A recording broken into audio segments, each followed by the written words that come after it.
अस्सलाम वालेकुम। Welcome to my channel Urdu centre voice. तमाम वीडियो अपडेट्स के लिए उर्दू सेंटर वॉइस को सब्सक्राइब करके बेल नोटिफिकेशन को ऑन कर दें।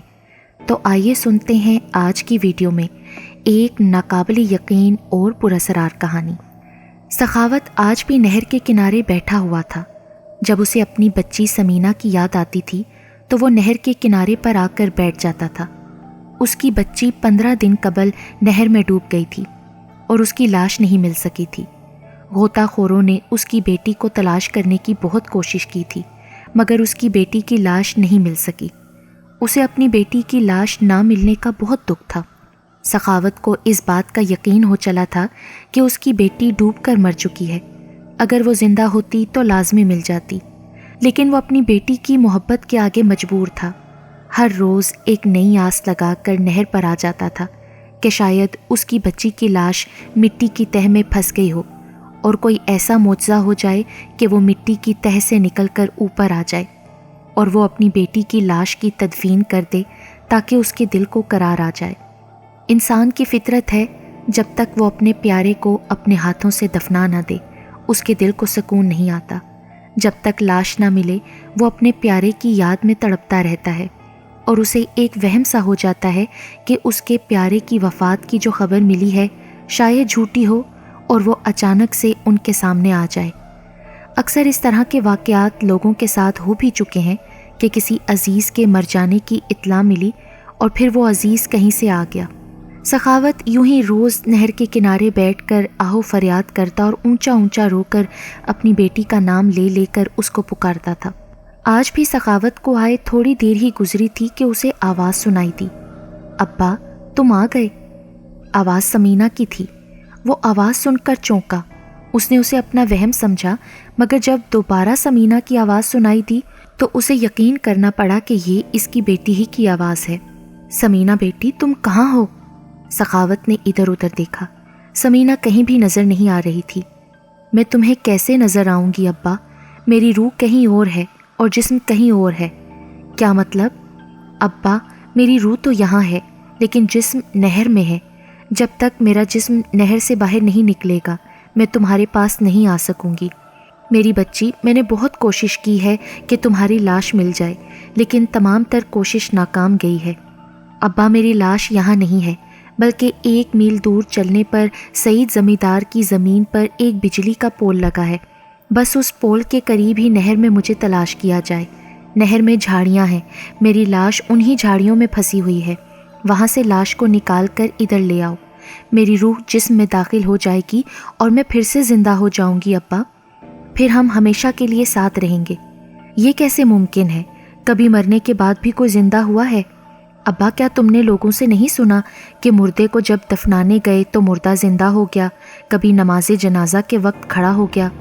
हाँ, इस तरह के कई वाक़यात मैंने सुने ज़रूर हैं, मगर कभी हकीकत में देखे नहीं। अब्बा, अब तुम देख लेना ना अपनी बेटी को ज़िंदा होते हुए। मौत के फरिश्ते को किसी और समीना की रूह कब्ज़ करनी थी। गलती से उसने मेरी रूह कब्ज़ कर ली और मेरी लाश बहती हुई आगे चली गई। अब जब तक मेरी लाश यहाँ नहीं आएगी मेरी रूह उसमें दाखिल नहीं हो सकेगी। ठीक है मेरी बेटी, मैं अभी जाता हूँ। और हाँ अब्बा, ये काम इंतहाई राजदारी से होना चाहिए, वरना तुम अपनी बेटी को कभी नहीं पा सकोगे। नहीं बेटा, मैं किसी को नहीं बताऊँगा। मैं चुपके से जाकर तुम्हारी लाश वहाँ से अकेला ही निकाल कर ले आता हूँ। सखावत ने खुश होते हुए कहा। बेटी के मिल जाने की खबर से उसके जिस्म में तेज़ी आ गई। वो तेज़ तेज़ कदमों से दौड़ता हुआ मतलूबा जगह पहुँच गया और नहर में छलांग लगा दी।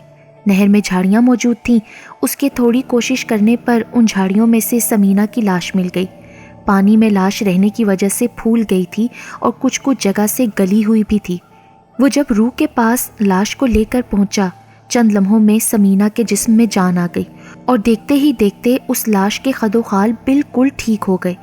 सखावत भी उसे ज़िंदा होते हुए देखकर दंग रह गया।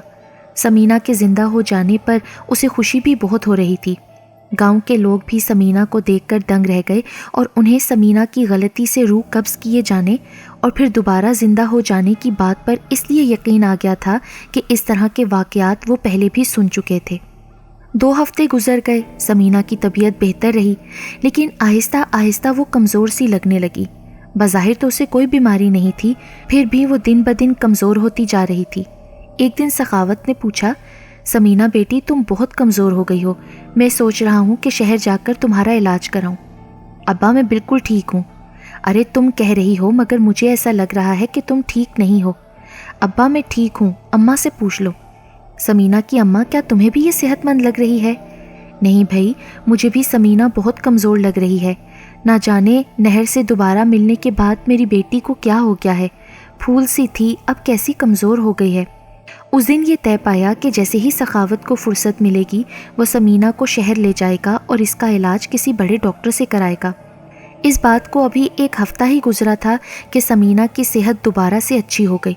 वो मुकम्मल तौर पर खुद ब खुद पहले की तरह सेहतमंद हो चुकी थी। उसके सेहतमंद हो जाने पर सखावत ने उसका शहर जाकर इलाज कराने का फ़ैसला मुलतवी कर दिया। गांव में कब्रिस्तान से मुर्दों को कब्र से निकालकर खाने के वाक़यात में दोबारा से इजाफ़ा हो गया था। इस खबर ने गांव वालों को परेशानी में मुब्तला कर दिया था। गांव में इससे कबल भी इस तरह के वाक़यात होने लगे थे, लेकिन गांव वालों ने इस बात का सुराग लगाया कि कब्रों में से एक चुड़ैल मुर्दे निकाल कर खाती है। गांव वालों ने एक मंसूबा तैयार किया और उस चुड़ैल को किसी तरह पकड़कर एक बुज़ुर्ग की मदद से इमाम साहब के पास ले गए। इमाम साहब ने उस चुड़ैल को ज़िंदा जलाने का हुक्म दिया। जब उस चुड़ैल को ज़िंदा जलाने लगे तो उसने गुस्से से कहा, मैं एक बार फिर ज़रूर इस गांव का रुख करूंगी और तुम लोगों से इसका ज़बरदस्त इंतकाम लूँगी। ए चुड़ैल, तू हमें बेवकूफ़ मत बना। हमें पता है कि तुझे जला देने पर तू हमारा कुछ नहीं बिगाड़ सकेगी। इस भूल में मत रहना कि मैं जलकर खाक हो जाऊंगी। मैं इस गांव में फिर आऊंगी और अपने जलाए जाने का गांव वालों से इंतकाम लूँगी। गांव के लोगों ने चुड़ैल की बात को सुनी अनसुनी करके आग में जला दिया और उसकी राख को इसी नहर के पानी में बहा दिया। गांव के लोगों को जलकर हलाक हो जाने वाली चुड़ैल की बात याद आ गई कि उसने कहा था कि वो गांव वालों से इंतकाम लेने के लिए एक बार ज़रूर फिर इस गांव में आएगी। लिहाजा अब वो दोबारा आ गई है। इंतकाम की आग में जलने वाली चुड़ैल कुछ भी कर सकती थी। कब्रिस्तान में पहरा दिया जाने लगा। पहरा देने पर चुड़ैल ने कब्रिस्तान का रुख करना बंद कर दिया। एक दिन गांव में एक छोटी बच्ची की लाश खेतों में मिली। बच्ची के जिस्म के मुख्तलिफ हिस्सों से गोश्त खाया हुआ था और जिस्म में खून बराए नाम भी नहीं था। ऐसा महसूस हो रहा था कि बच्ची के जिस्म से किसी ने खून निचोड़ लिया है।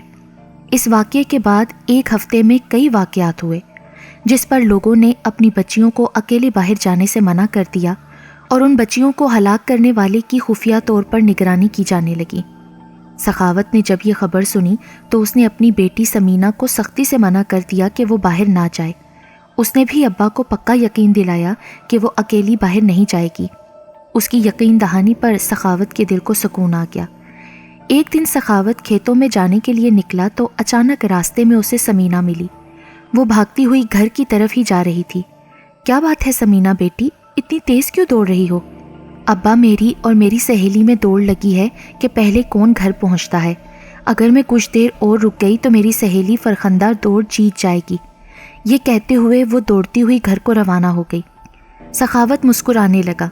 वो खेत की तरफ आगे बढ़ा। कुछ दूर चलने पर उसे चंद नौजवान नजर आए। उनके हाथों में डंडे थे। वो बहुत गुस्से में नजर आ रहे थे।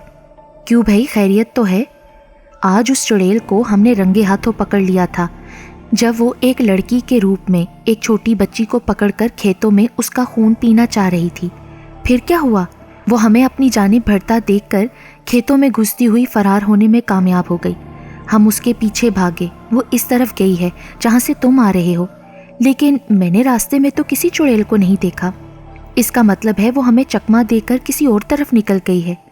खैर, वो हमसे बचकर कहाँ जाएगी? एक ना एक दिन तो ज़रूर हमारे काबू में आएगी। नौजवान मायूस होकर अपने हाथों में डंडे घुमाते हुए वहाँ से चले गए। सखावत ने दिल में अल्लाह का शुक्र अदा किया कि उसकी बेटी समीना बच गई। चुड़ैल उसकी बेटी को भी अपना शिकार बनाने की कोशिश कर सकती थी।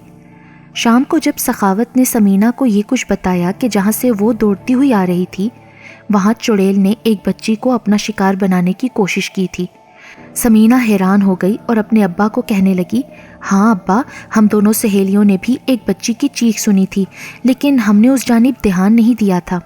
اچھا ہوا بیٹی تم نے اس طرف دھیان نہیں دیا، ورنہ وہ اس بچی کو چھوڑ کر تمہیں شکار بنا سکتی تھی۔ گاؤں کے لوگ چڑیل کی تلاش میں تھے، مگر وہ ان کے ہاتھ نہیں آ رہی تھی۔ وہ گاؤں کی کئی چھوٹی بچیوں کو اپنا شکار بنا چکی تھی۔ سخاوت ایک دن کھیت سے گزر رہا تھا کہ اس نے کسی بچی کی چیخ سنی۔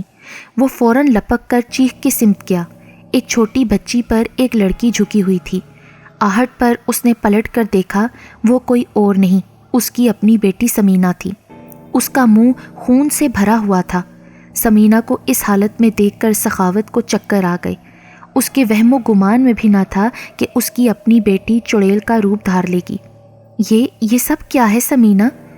آج جب راز کھل ہی گیا ہے تو پھر یہ بات کان کھول کر سن لے کہ میں تیری بیٹی سمینہ نہیں ہوں، میں وہی چڑیل ہوں جس کو تم گاؤں والوں نے طویل عرصہ پہلے جلا دیا تھا اور پھر میری راکھ کو اس نہر میں ڈال دیا تھا جس میں تیری بیٹی ڈوب کر مری تھی۔ مجھے پھر سے گاؤں میں واردات کرنے کو اور اپنا انتقام لینے کو جسم چاہیے تھا۔ اس مقصد کے لیے مجھے ایسے شخص کی تلاش تھی جو اپنی مرضی سے اپنی بیوی یا بیٹی کا مردہ جسم مجھے دے دے، اور پھر میں نے ایک منصوبے کے تحت تم سے تمہاری بیٹی کا جسم منگوایا، اور پھر میں نے اپنی جان اس مردہ جسم میں ڈال دی۔ سخاوت اس کی بات سن کر چکرا گیا۔ جس کو اس نے اپنی بیٹی بنا کر رکھا وہی چڑیل نکلی تھی۔ بچی کے چیخنے کی آواز دور دور تک جا رہی تھی، اس لیے چڑیل کو پکڑنے پر مامور نوجوان اور کھیتوں میں کام کرنے والے کسان بھی آ گئے۔ چڑیل ان سب کو دیکھ کر خوفزدہ ہو گئی۔ وہ فرار ہونا چاہتی تھی، مگر فرار کی ساری راہیں ختم ہو چکی تھیں۔ گاؤں کے لوگوں نے اس چڑیل کو پکڑ لیا۔ جس بچی کو چڑیل نے اپنا شکار بنایا تھا وہ ابھی زندہ اور زخمی حالت میں تھی۔ اسے فوری طور پر ہسپتال میں علاج کے لیے روانہ کر دیا گیا۔ اسپتال میں موجود ڈاکٹروں نے فوری طبی امداد دے کر اس بچی کو بچا لیا۔ چڑیل کو مسجد کے پیش امام کے پاس پیش کر دیا گیا تو پیش امام صاحب نے اس چڑیل کا اس طرح سے ہمیشہ ہمیشہ کے لیے خاتمہ کر دیا کہ اب وہ دوبارہ کبھی کسی کا جسم لے کر واپس نہیں آ سکتی تھی۔